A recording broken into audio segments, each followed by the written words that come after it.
Qu'est-ce qu'un film interactif ? Par définition, un film interactif est un film avec lequel le spectateur peut interagir. Ces choix ou le manque d'action ont des conséquences sur le déroulé ou le dénouement de l'histoire. Le scénario suit une méthode appelée branching, que la plupart des jeux vidéo suivent. Elle consiste à confronter le joueur à un moment dans l'histoire avec un choix. En fonction du choix, le jeu montre différentes scènes, puis retourne à un chemin principal que tous les joueurs auront. On peut notamment observer ce phénomène dans les jeux Telltale. Ces derniers s'apparentent à une longue cinématique, c'est-à-dire à une longue vidéo insérée dans le jeu entre des phases de gameplay. Cut the shit. The law. Don't tell me that's why you do all this. Squeeze into a suit, tie on a cape. Most people dressed up like that end up in Arkham. Gotham needs a hero. Someone to hunt down people like you. So that makes me what? A villain? Sounds fun. Le joueur peut intervenir de temps en temps par ses choix ou en effectuant des QTE, des actions rapides, pour contrôler le personnage. La ligne entre le jeu et le film se brouille.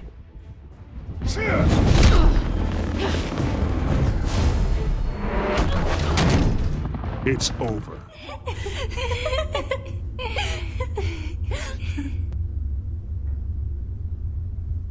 Joueur ou spectateur ? Le spectateur devient-il alors un joueur dans le cas d'un film interactif ? Il s'agit en fait d'une manière de briser le quatrième mur. Le mur symbolique de la séparation entre la fiction du métrage et la réalité du spectateur. Le but est de le faire entrer dans l'univers cinématographique, comme s'il en était réellement un personnage. Ok, y a N93 qui demande où on va. Aujourd'hui ou pas? Allez, station Saint-Martin, ça vous dit quelque chose?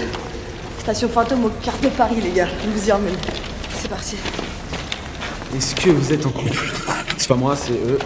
Bah ouais, on est en couple avec vous, non? Je suis vexée, là. Franchement... Briser le quatrième mur est une méthode qui sert de trope pour montrer en général que le protagoniste fait une grande réalisation, ses yeux retournant le regard du spectateur. Dans le film interactif, cette méthode peut être utilisée simplement dans un effort d'intégrer le spectateur comme faisant partie de l'histoire à part entière. L'histoire étant guidée en grande partie par le spectateur, il devient alors un joueur, un scénariste ou encore un acteur. Like it or not, life's a sinister competition, an endless series of choices. Quels impacts ont réellement les choix du spectateur ? Il existe plusieurs catégories de choix qui peuvent être présentés au spectateur. On peut les diviser en 3 catégories. Tout d'abord, on retrouve les choix moraux. Excuse me, this train... Random variables. Never underestimate the human factor. Bond Street? I'm sorry, mate, that's my train. Bond Street, here. Look, it's on the other platform, mate. Which platform, please? Just through there. Thank you.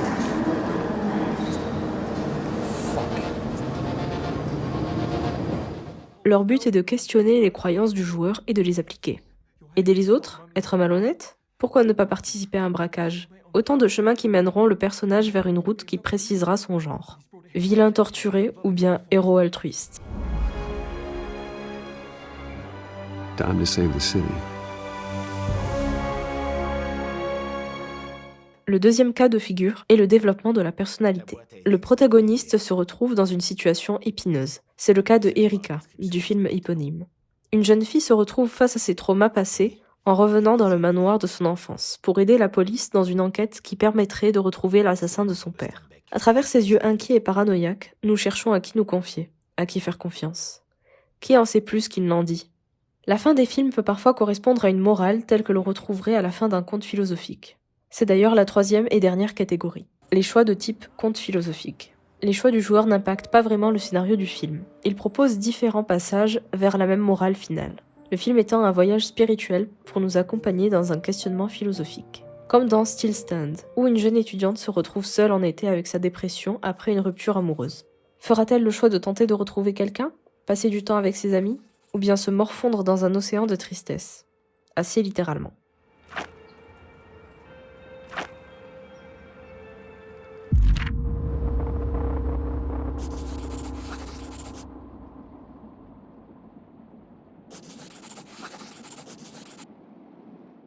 T'as dit courrier? Ça a l'air cher. Oh, c'est trop beau. Ben, ouvre-le.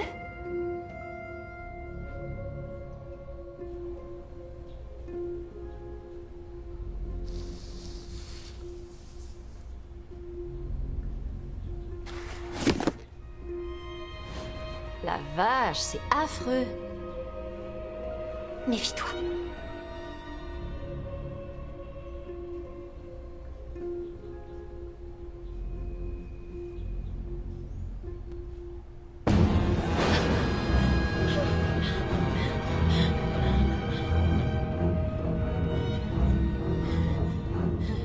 Anna!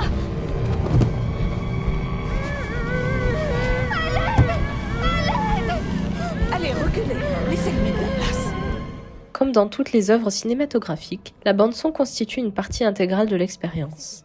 Elle permet de créer une certaine atmosphère, de traduire les émotions d'un personnage ou de l'introduire à l'écran.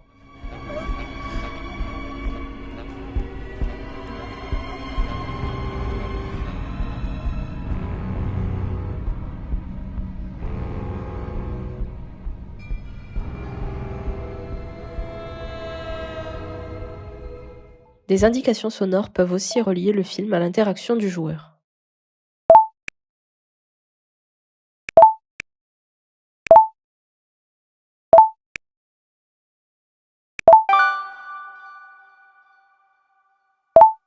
D'ailleurs, comment introduit-on une interaction? Il existe bien sûr plusieurs manières de le faire. Dans le film Five Dates, où un jeune homme confiné cherche l'amour depuis son appartement londonien, les choix sont clairement explicités.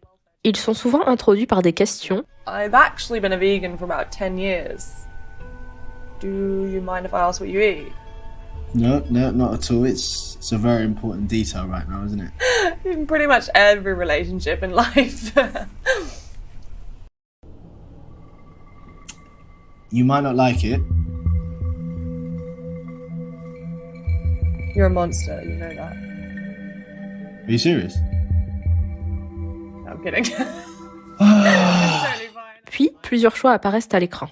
Pour y répondre, le joueur a un temps imparti.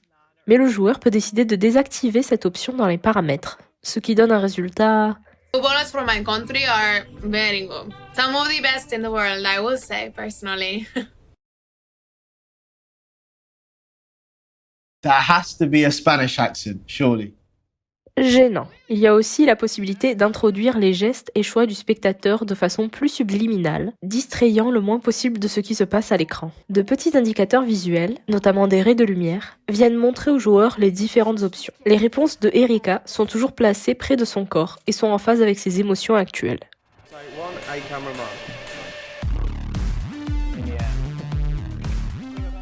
Comment produire un film interactif? Tout commence à la scénarisation. Les différentes routes que peut prendre l'histoire sont bien détaillées à l'avance. Toutes les scènes principales et alternatives doivent être tournées. Lors du montage, la scène principale contenant le choix précède toujours toutes les scènes alternatives qui sont mises les unes après les autres dans la timeline. I panicked at the beginning when I was looking through the script because I don't know if you've seen it. It's a fucking flowchart. It's 900 pages of flowcharts. This was then sort of the final script that we had for 13 episodes. This is where we defined all of the links that had to make sense. Like if you made a decision here to disagree with someone, then we would set the variable here. And then later on we would be sure that, okay, we'd set the variable here. So we need to ask at that point later on so that that's all connected. There was a lot of research happening at that time, more on the meta levels of, okay, but what is multi-optional storytelling and what do we want it to be? Puis, dans un logiciel permettant d'ajouter des éléments interactifs, comme des boutons, les choix sont programmés. Par exemple, Unity, logiciel gratuit de conception de jeux vidéo, est parfait pour cela. Il existe aussi des logiciels spécialisés dans la création de vidéos interactives comme Stornoway.io, qui requièrent un abonnement mensuel. Les films interactifs peuvent être considérés comme l'avenir du cinéma. En plus de garder le spectateur engagé, ils permettent aux sociétés de production de recueillir des données, de la data, sur le comportement des joueurs-spectateurs. Netflix, géant du streaming de films et de séries, s'y est mis en 2018, avec la sortie sur leur plateforme de Minecraft Story Mode, un jeu vidéo Telltale. Le jeu vidéo était originellement sorti en 2015 et avait connu un franc succès. L'entreprise Telltale a annoncé sa liquidation en 2018. La collaboration avec Netflix arrive donc à un moment opportun, mais pas assez pour sauver l'entreprise qui fera faillite un an plus tard en 2019. Netflix appuie sur ce côté interactif lorsque l'on commence la série. Un des personnages principaux, Petra, brise le 4e mur pour s'adresser à nous directement. Oh, wow. Hi, everyone. Welcome to Minecraft Story Mode. I'm Petra, and I'm gonna... Oh, right. That is my assistant, Ruben. Say hi, Ruben. The folks at Netflix wanted us to explain something super fast, right, Ruben? See, we're gonna need your help. Yeah, yours, to play the awesome, exciting story you're about to see. You are going to play as Jesse, hero of Minecraft Story Mode. And your decisions will change all kinds of stuff. You'll know it's time to make a choice when your screen looks like this.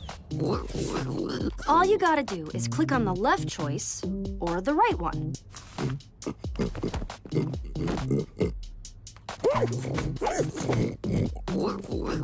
Ha! Awesome! Well, I think that might be everything. Oh, right. Most important thing is to have fun, okay? This is gonna be great. Il y a plusieurs différences entre la version jeu vidéo sortie par Telltale et la version film interactif de Netflix. La plus importante étant que le joueur ne peut plus se déplacer librement, comme dans le jeu vidéo. Il se retrouve à attendre de faire des choix. Le jeu s'apparentant réellement à une longue cinématique. Mais cette série de 5 épisodes est une aubaine pour Netflix. Elle pourrait leur permettre de savoir, en fonction des choix du spectateur, vers quel genre cinématographique il est attiré. Bonjour. Bonjour. Excusez-moi, ce bus, il va bien à l'avenue de la République? Ouais, c'est dans 5 stations. Merci. T'écoutes quoi? Quoi? T'écoutes quoi? Bah, de la musique. T'es sexy, tu sais. Tu me fais ton numéro? Même le gouvernement français se tourne vers les vidéos interactives. Afin de sensibiliser le public au harcèlement dans les transports, le ministère chargé de l'égalité réalise une vidéo interactive en 2015. Avec une vue subjective, le spectateur est témoin ou victime d'un cas de harcèlement sexuel dans un bus et peut se détacher de son simple rôle de spectateur pour agir. Bonjour. Excusez-moi, vous savez si ce bus s'arrête place de la mairie? Ouais, je crois, je suis pas sûr. Parce qu'il faut que j'aille à la poste. Je sais pas. J'ai besoin de timbre. Parce qu'en fait, c'est bête, mais ma mère, elle sait pas utiliser Internet, quoi. Donc c'est vraiment le dernier moment où... Je sais pas. Il est logique de penser qu'à l'avenir, les films interactifs seront de plus en plus utilisés. Ils permettent d'engager le spectateur, de capter son attention, de lui permettre de se projeter et de comprendre le personnage qu'il incarne. Merci d'avoir regardé cette vidéo. C'était Afsa. À bientôt.